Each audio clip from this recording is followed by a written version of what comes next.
To get started with the first question, what is your main weakness? So the main weakness, I suppose it's always a tricky one. You obviously it's not only a question that is being asked for project managers. So I think the interview book will tell you you have to mention a weakness that you are actually working on. So an old weakness and now you're working on, and you don't have it as much and you are aware of it. So I think that can satisfy them. What I prefer to do with project management is actually give them a weakness that is not a weakness. I'm gonna be a bit cheeky and I'm gonna say, yes, I have this weakness, and in fact something that they would like. So you could say, I'm a bit too thorough sometimes. I'm a control freak. Because some interviewers would like that from a PM. So let's go through the bullet points. So mention a weakness that is useful in project management. So this answer will always satisfy the interviewer for me. This is what I was saying. So is my weakness is sometimes I'm not patient enough with the team. When there are tight deadlines, I tend to follow up quite often with them to ensure we keep on track. So you are saying, oh yes, I'm not patient. Of course, you have to wrap that up by saying, I like to work with the team. I give them positive feedback so they know that you're not going to be hated by the team. But I think this one always works for me because you say that you are not patient enough with the team, and you use the keywords to keep on track. So if they hire you, they want you to deliver projects on track. They might have project managers that were not quote unquote strong enough with the team and the likes.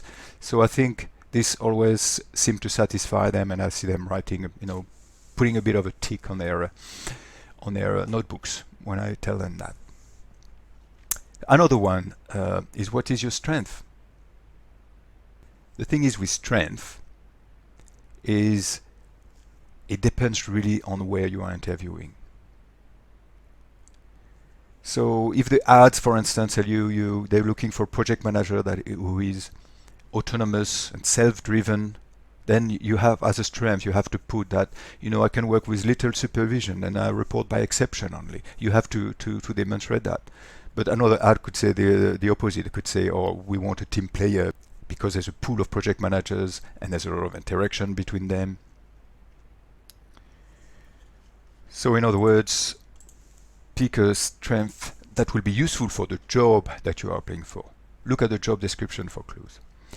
Failing that, if you want more, if you didn't manage to get a feel of what they are, you have to remember the key attributes. The basic attributes for project managers is planning and communication. So your answer should be around that. They don't want someone who cannot plan and who's terrible at communicating. So your answer should be around those two. But also, they hire you, usually, to deliver projects on time and on budget. So if you could mix these four things into one sentence, or just pick two out of the four, so I think that there will be a good standard blanket response if you like. So try this. I have been told that I'm good at planning and at ensuring activities are completed on time. So you say planning on time. I have also received good feedback on my communication skills within project team, but also steering committee. So if you complete on time, you could imply that you will be on budget as well, or if you feel that they are more into the budget side of things, just you can say completed within budget allocated and the likes.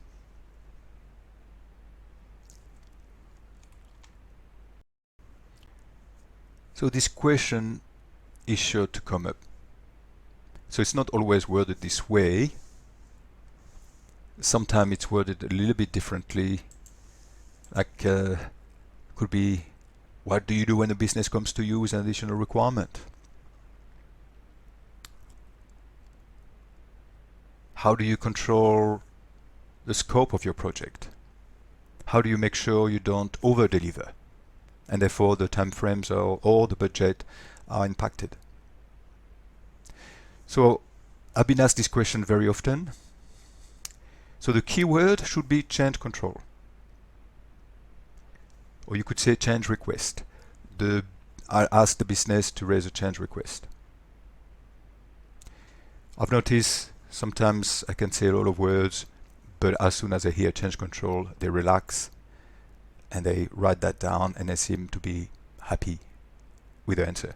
So scope management is critical for projects to be delivered on time and on budget. When a new requirement is presented to the project, budget and schedule impact need to be assessed and a change request raised for the steering committee to approve. So you could be tempted at this stage to say things like, well, if the change is small, I might be able to slip it in. I like to be flexible and the likes.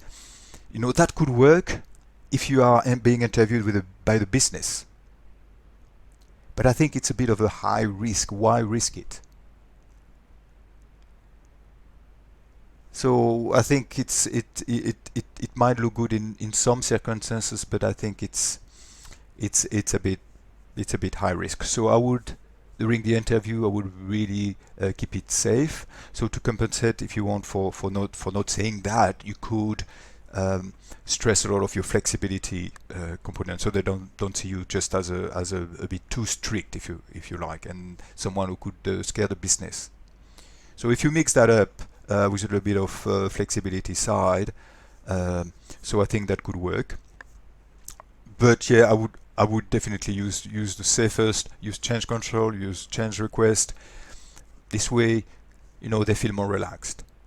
Well, they could be asking you the question because the previous project managers have let the project go out of control as far as scope is concerned. So they've been thrown additional requirements and they've been including additional requirements to the project.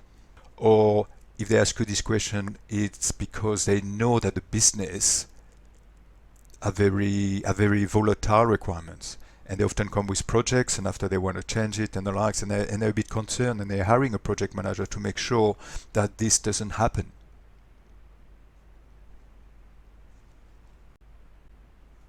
Let's continue on how to answer interview questions for project management jobs. So next one is also a little bit tricky like the previous one. Are you hands-on?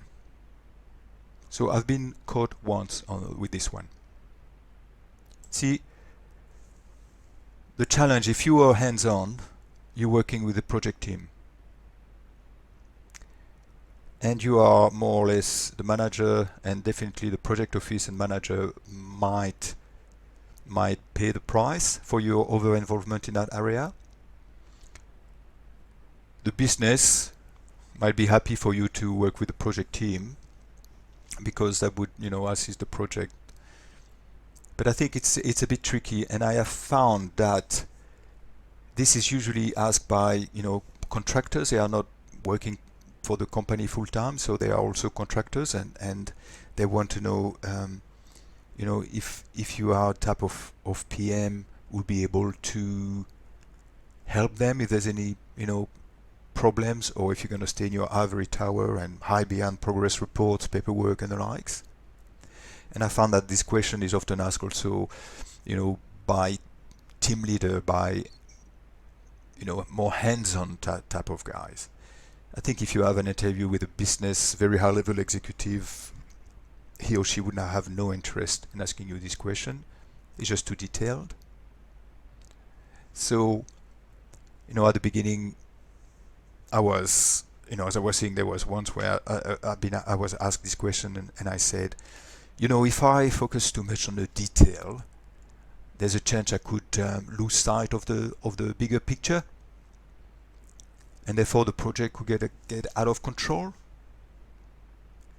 So I might have been right, but this answer didn't satisfy the guy. So he thought, this guy is not going to roll up his sleeve. So since then, when I'm being asked this question, what do I say? Are you hands-on? Oh yes. I often roll up my sleeves and help the team when there is something I can do to assist. And it works much, much, much better.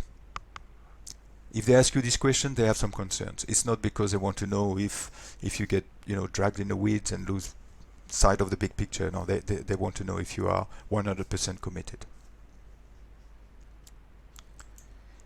Next one. what type of PM are you? So for this one, it's a little bit the same as the previous ones. If you had the opportunity to have a look at the company culture or the job description, use this. So it's a bit like the interview question we saw before. If you feel that the company is very, process driven and the likes, you say that, I like to follow processes because I think they are very important in project management and the likes. If they are more result driven, you said, I understand sometimes we have to be pragmatic to get things over the line. So you can play along those lines. If there is absolutely no clue in the company's culture or that you have been able to investigate, or the job description, just play the flexibility card, I suppose. So you can say, I am flexible and like to adapt to a company culture and project management. I can be pragmatic to get quick outcomes if required, but at the same time acknowledge the value of processes, especially in project management. So don't take any risks. And don't take the risk of saying you are this type of PM and they're actually looking for another type of PM.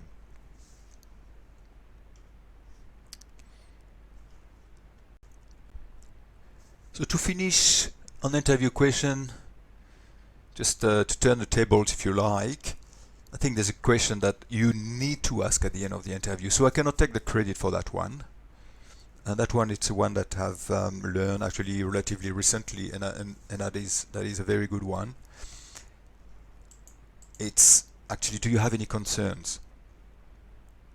So obviously, you need to ask the usual questions. You need to show interest in the company. You need to ask what type of projects do you have. But I found this one so useful. So if you ask them, do you have any concerns with my profile? Do you have any concerns with my resume? That gives you the chance now to address any concerns. After, it's too late. After you shake hands, they have a meeting to discuss all the interviewees that they've had, and they say, oh, what about this guy? Well, I'm a bit concerned about this. If your resume sits beside another one where they didn't get this concern because they got an answer during the interview, then you are at a disadvantage.